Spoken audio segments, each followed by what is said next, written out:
Composite numbers.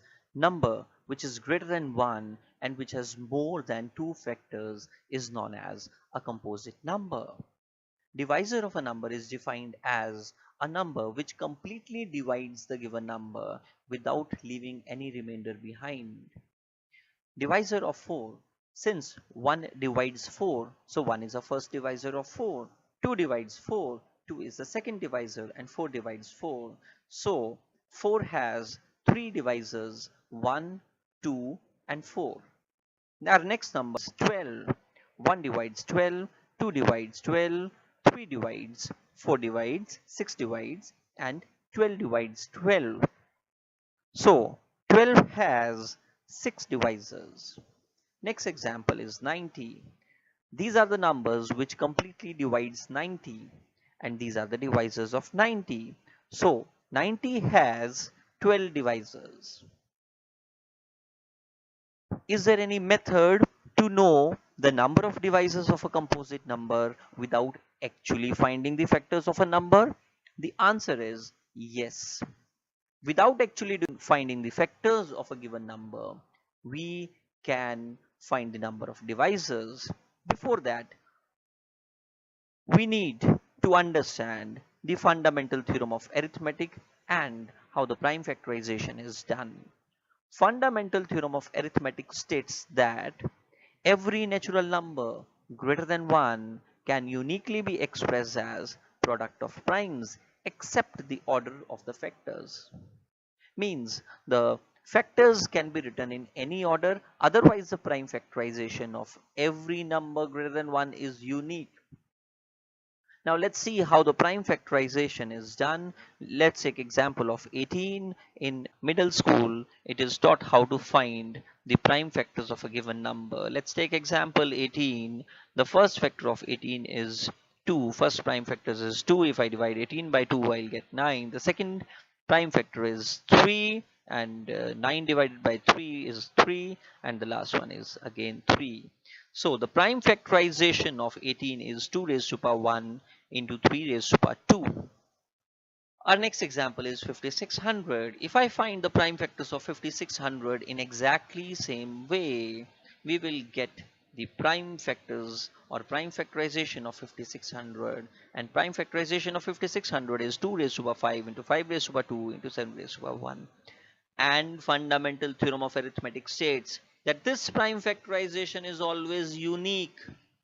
Except the order, we can change the order of prime factors, but this prime factorization will remain unique.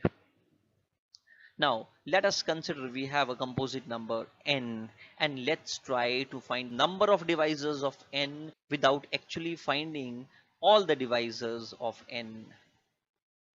Let the prime factorization of n be p1 raised to power alpha 1 into p2 raised to power alpha 2 up to pk raised to power alpha k, where p1, p2, p3 up to pk are the prime factors, alpha 1, alpha 2, alpha 3 up to alpha k are the powers of the prime factors respectively. Now the number of divisors, which is our today's topic, the number of divisors of n will be equal to alpha 1 plus 1 times alpha 2 plus 1 up to alpha k plus 1. Means we will add 1 to each power and then we will multiply the powers. We will get the number of divisors. Let's go back to the numbers which we discussed earlier. The divisors of 4. 4 has 3 divisors.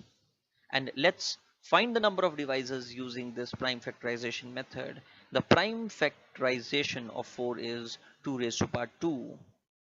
And the number of divisors of 4 should be equals to 2 plus 1 equals to 3. Absolutely correct, which tallies with our previous answer. Number was 90. 90 has 12 divisors. The prime factorization of 90 is 2 raised to power 1 multiplied by 3 raised to power 2 multiplied by 5 raised to power 1.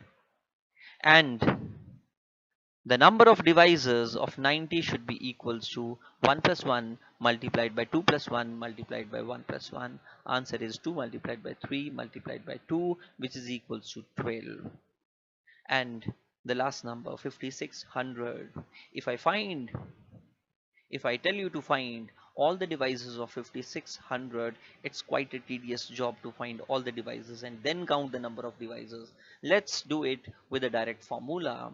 The prime factorization of 5600 is 2 raised to power 5 multiplied by 5 raised to power 2 multiplied by 7 raised to power 1, which means the number of devices of 5600 should be equal to 5 plus 1 multiplied by 2 plus 1 multiplied by 1 plus 1, and the answer is 6 into 3 into 2, that is 36. So this is how we can find the number of devices without actually finding the devices. So students, this was all about finding number of devices. In our next video, I will discuss how to find the sum of these devices without actually finding the devices. Till then, thank you and have a nice day. Yes, do not forget to click a like button if you really like the video and subscribe if you want to see more videos. Thank you.